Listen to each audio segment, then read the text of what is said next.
People call someone weird just because he is different. But if the weirdo keeps working on his unique thoughts, one day he'll prove how special he is. Walter has been different since he was born.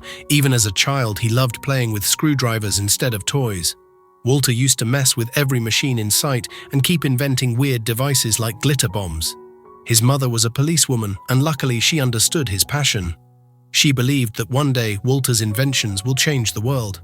Unfortunately, she didn't stay alive to see her child's success. It's been 14 years, and Walter has grown up now.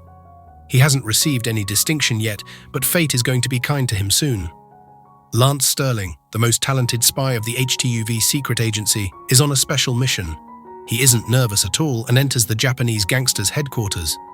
He knocks off the guards effortlessly and releases his drones to get a view of the building. His supervisor Jenkins informs him about the owner of the building, Katsu Kimura. He's the notorious arms dealer who's selling off one of the most dangerous weapons ever made. It's the M9 Assassin, the first semi-autonomous attack drone powered by atmospheric energy. It never shuts down and never stops pursuing its target. It was stolen from HTUV's labs, and Sterling must get it back. Jenkins advises Sterling to wait for his team as 70 Yakuza are coming his way, but Sterling likes to work alone. He cuts off the connection and sneaks inside the building through the huge fish tank. He blasts the glass off and surfs out. After the introduction, Sterling asks for the briefcase with the weapon. Kimura gets angry and jumps to punch the daring spy, but Sterling knocks him down in a single strike. He then asks the buyer to give up too. The buyer is a mysterious guy with a metallic hand. He grabs Sterling's face and scans it with his robotic eye. Sterling uses an electric eel to break out of the hold, but before he can attack back, the Yakuza surround him from all sides. Fearless Sterling doesn't seem threatened at all. He takes out his grenade lighter to blow up the place, but it turns out to be a cat and glitter bomb instead. Everyone gets distracted by the cuteness, and Sterling takes this as a chance to attack. He breaks the huge bell and throws his rocket cufflinks under it. Before anyone can catch him, Sterling flies out and passes through the buyer's helicopter. He sneaks away the briefcase and lands safely with his glider suit.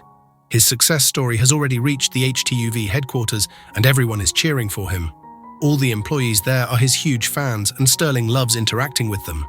Though he doesn't have much time, as he wants to meet the person who messed with his lighter. And guess what?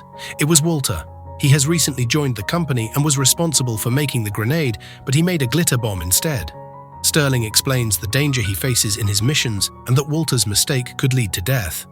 However, Walter believes that everyone should use other approaches instead of violence.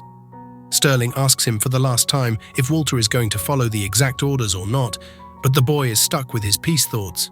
He also mentions the invisible formula he's working on.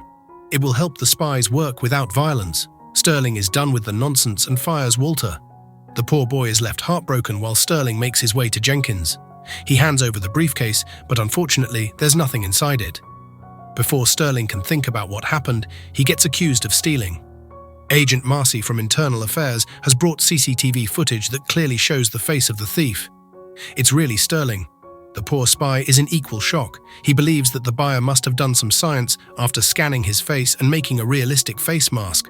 However, Marcy doesn't agree to the loose statement and arrests Sterling. He isn't giving up so easily and shuts down the room's electricity. Marcy follows him outside, but Sterling cleverly turns on the security in time and escapes in his high-tech car. Meanwhile, the real thief continues committing crimes with Sterling's face. Sterling must reach the buyer, but only Kimura knows him and he is in Mexico. Sterling wishes that he were invisible and tracks the culprit without getting caught. This reminds him of Walter's weird invention. He's working on his invisible formula and testing it on his pet pigeon. It works and the pigeon's feather disappears in water. While Walter is celebrating, Sterling breaks into his house and asks for the formula. Walter feels really honored and offers a drink. Sterling grabs the water glass Walter is holding and chugs it down. He doesn't know he has already drunk the invisible formula, but there's a slight variation. As the water already contained the pigeon's DNA, so Sterling is going to turn into a pigeon. The transformation has already started and Sterling feels uneasy. He tries to run away, but his condition is getting worse. He suddenly feels relaxed, followed by severe pain. Just in a few minutes, his body shrinks and he turns into a talking pigeon. Sterling demands the antidote right away, but unfortunately, Walter hasn't formulated that yet. Moreover, he informed Jenkins about their meeting. Sterling gets frustrated and decides to drive away as soon as possible. However, he forgot he's just a pigeon and can't even get in the car by himself. He must rely on Walter for a while. They both get in the car and it drives in automatic mood. Marcy rushes after them, so Sterling wants to slow her down with the car's weapons. Walter doesn't like the violent idea and keeps deactivating the weapons. The car's system gets shut down by the sudden commands and the vehicle completely loses control. The car drives through the buildings and over the agency's vehicles. Walter uses the oil spill, but it flows in the wrong direction and ignites a fire. After dropping down the bridge, the car's system finally recovers and drives smoothly. They have escaped Marcy, but the adventure has just started. Sterling gets on the plane to Mexico with Walter. He still needs the boy to operate touchscreens and formulate the antidote. After landing, they reach the hotel where Kimura is staying. Sterling easily makes it to the counter as no one suspects a pigeon. He checks the record and prints a card key to Kimura's room. However, the other pigeons are attracted to Sterling and surround him. The receptionist catches them and throws Sterling in the trash. Fortunately, the other pigeons succeeded in bringing the key. They assume Sterling is a part of their group and are willing to help him. But Sterling likes working alone and even leaves Walter behind. He gets inside Kimura's room and talks to him while hiding. Kimura is scared of Sterling and doesn't move a muscle. Suddenly, the other pigeons reach there and Kimura catches Sterling. The famous spy is going to die as a nameless pigeon. Luckily, Walter reaches there in time. Sterling wants to torture Kimura to make him speak about the robo-hand guy. But Walter has a better idea that will not hurt anyone. He uses a chemical that makes Kimura speak the truth and reveals that the robo-hand is in Venice. He's going to steal the HTUV database and kill all the agents. While so many lives are in danger, Marcy and the Secret Affairs are more focused on arresting Sterling. They have reached the hotel, but Sterling and Walter jump off the balcony. They hang down on Walter's emergency rope and reach the lift area before falling down in the front yard. The agents have surrounded them from all sides, and Walter's only weapon is his multi-pen, which is eaten by the pigeon. Fortunately, the pigeon pukes out the slime created by the multi-pen, and Walter gets a chance to run away. Marcy examines the scene and feels doubtful about the situation. She must view the case from a different angle. Walter has made the antidote, but it still isn't perfect, and that's frustrating Sterling. He takes out his anger on Walter, but he's trying his best. All because he wants to find a good way to stop the bad. Sterling calls his goals a fantasy. He believes that when the bad guys hit us, we hit them back so hard that they don't dare to come back. But Walter thinks there are no good guys or bad guys. They are just people worth saving. Sterling is shocked at how innocent the boy is. He doesn't know that evil doesn't care that you're nice.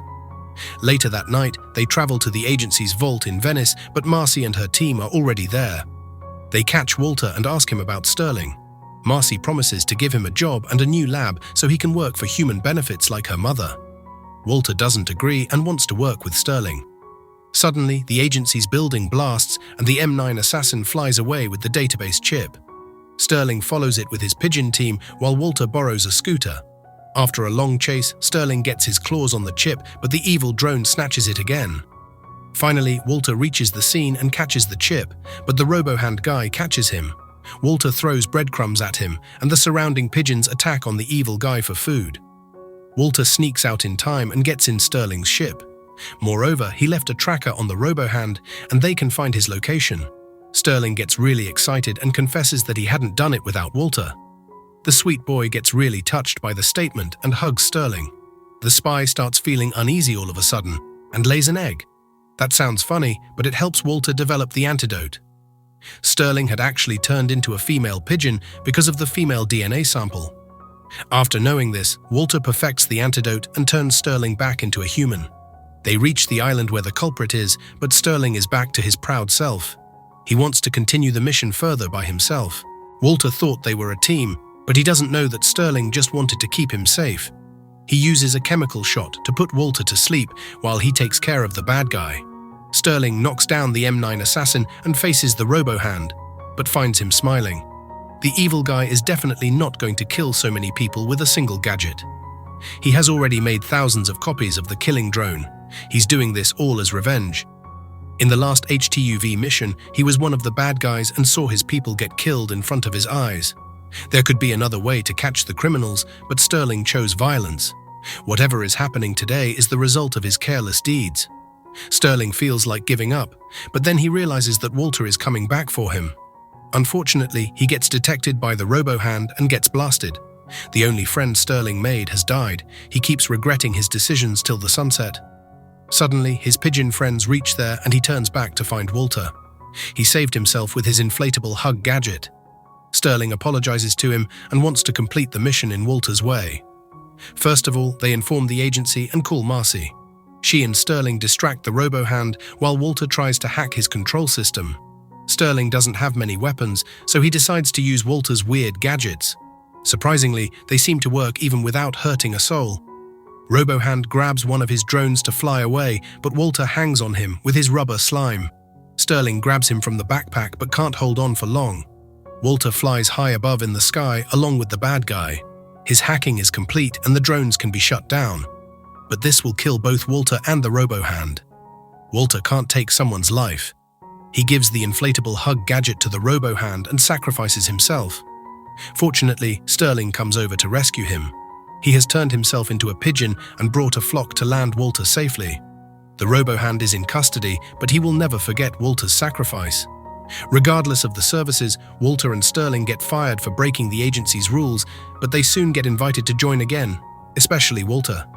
The world needs more guys like him. If we fight fire with fire, we all get burned.